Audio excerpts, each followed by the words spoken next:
ದೆಹಲಿಗೆ ಹೋಗಿದ್ದಂಥ ಶಾಸಕರ ಬಣ ಒಬ್ಬೊಬ್ಬರಾಗಿ ವಾಪಸ್ ಆಗ್ತಿದ್ದಾರೆ. ಬೆಳಗ್ಗೆಯೂ ಕೂಡ ಹಲವು ಶಾಸಕರು ವಾಪಸ್ ಆದ್ರು.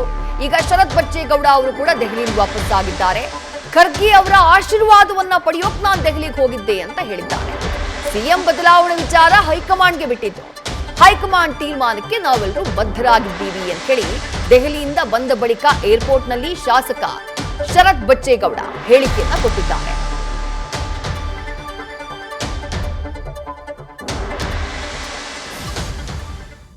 ಮಾತಾಡ್ಕೊಂಡು ಆಶೀರ್ವಾದ ಪಡೆದು ಹೊರಗೆ ಹೋಗಿದ್ದು. ಏನ್ ಆಶೀರ್ವಾದ? ಎಲ್ಲ ತರದಲ್ಲೂ ಆಶೀರ್ವಾದ ಇರಬೇಕಲ್ಲ. ಮಂತ್ರಿ ಆಗ್ಲಿಕ್ಕೆ ಏನಾದ್ರು ಇತ್ತೀಚಿನಲ್ಲಿ ಕ್ಷೇತ್ರದಲ್ಲಾದಂಥ ನಾವು ಮಾಡತಕ್ಕಂಥ ಸಾಧನೆಗಳಾಗಿರ್ಬೋದು, ಕ್ಯೂನಿಕ್ಸ್ನ ಚೇರ್ಮನ್ ಆಗಿ ಮಾಡಿರ್ತಕ್ಕಂಥ ಮೊನ್ನೆಯ ಕೆಲಸಗಳಾಗಿರ್ಬೋದು, ಕಿಯೋ ಡಿವೈಸ್ನ ಅನಾವರಣ ಆಗಿರ್ಬೋದು, ಇವೆಲ್ಲವನ್ನೂ ಹೈಕಮಾಂಡಿನ ಗಮನಕ್ಕೆ ಮುಗಿಸಿ ಬರೋಕ್ಕೆ ಡೆಲ್ಲಿಗೆ ಹೋಗಿ ಬಂದಿದ್ದು. ಮತ್ತು ಅವರ ಒಂದು ಆಶೀರ್ವಾದ, ಬೆಂಬಲ, ಸಹಕಾರ, ಸಹಯೋಗ ಇರಲಿ ಅಂತ ಹೇಳಿ ಅವ್ರ ಹತ್ರ ಮನವಿ ಮಾಡ್ಕೊಳ್ಳೋಕೆ ಡೆಲ್ಲಿ ಹೋಗಿದ್ದು. ನೋಡೋಣ ಸಹಜವಾಗಿ ಎಲ್ಲರಿಗೂ ಇದ್ದೇ ಇರುತ್ತೆ.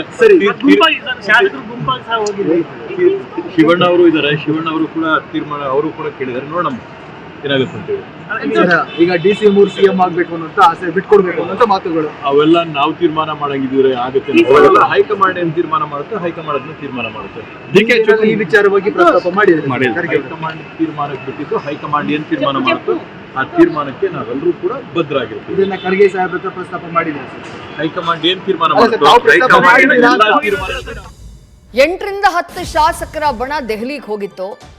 ರಾತ್ರೋರಾತ್ರಿ ಮಲ್ಲಿಕಾರ್ಜುನ ಖರ್ಗೆ ಅವರನ್ನ ಭೇಟಿ ಮಾಡೋದಕ್ಕೆ ಶತ ಪ್ರಯತ್ನವನ್ನ ಮಾಡಿದ್ರು. ಹೋಗಿ ಬಂದವರೆಲ್ಲ ಹೇಳ್ತಾ ಇರೋದು ಒಂದೇ ಮಾತು, ನಾವು ನಮ್ಮ ವೈಯಕ್ತಿಕ ಕೆಲಸಗಳಿಗಾಗಿ ಹೋಗಿದ್ವಿ, DK ಶಿವಕುಮಾರ್ ಅವರ ಪರವಾಗಿ ಬ್ಯಾಟ್ ಬೀಸೋದಕ್ಕೆ ಹೋಗಿಲ್ಲ ಅನ್ನುವಂಥದ್ದನ್ನು ಹೇಳ್ತಿದ್ದಾರೆ. ಶರತ್ ಬಚ್ಚೇಗೌಡ ಅವರದ್ದು ಕೂಡ ಅದೇ ಮಾತು, ನಾನು ಮಲ್ಲಿಕಾರ್ಜುನ ಖರ್ಗೆ ಅವರ ಆಶೀರ್ವಾದವನ್ನ ಪಡೆಯುವುದಕ್ಕೆ ಹೋಗಿದ್ದೆ, ಅದನ್ನ ಬಿಟ್ಟರೆ ಬೇರೆ ಏನೂ ಇಲ್ಲ. ಮುಖ್ಯಮಂತ್ರಿಗಳನ್ನ ಬದಲಾವಣೆ ಮಾಡೋದು ಅಥವಾ ಅದನ್ನು ನಿರ್ಧಾರ ಮಾಡೋದು ಅದು ಹೈಕಮಾಂಡ್ಗೆ ಬಿಟ್ಟಂತಹ ವಿಚಾರ. ಹೈಕಮಾಂಡ್ ಏನ್ ಹೇಳುತ್ತೋ ನಾವೆಲ್ಲರೂ ಕೂಡ ಅದಕ್ಕೆ ಬದ್ಧರಾಗಿರ್ತೀವಿ ಅಂತ ಹೇಳಿದ್ದಾರೆ ಶರತ್ ಬಚ್ಚೇಗೌಡ. DK ಶಿವಕುಮಾರ್ ಅವರ ಆಪ್ತ ಬಣದಲ್ಲಿ ಒಂದಿಷ್ಟು ಯುವ ಶಾಸಕರ ಒಂದು ಟೀಮ್ ಏನ್ ಕಾಣಿಸಿಕೊಳ್ತಾ ಇದೆ, ಅದರಲ್ಲಿ ಶರತ್ ಬಚ್ಚೇಗೌಡ ಅವರು ಕೂಡ ಇಲ್ಲದೇ ಇಲ್ಲ.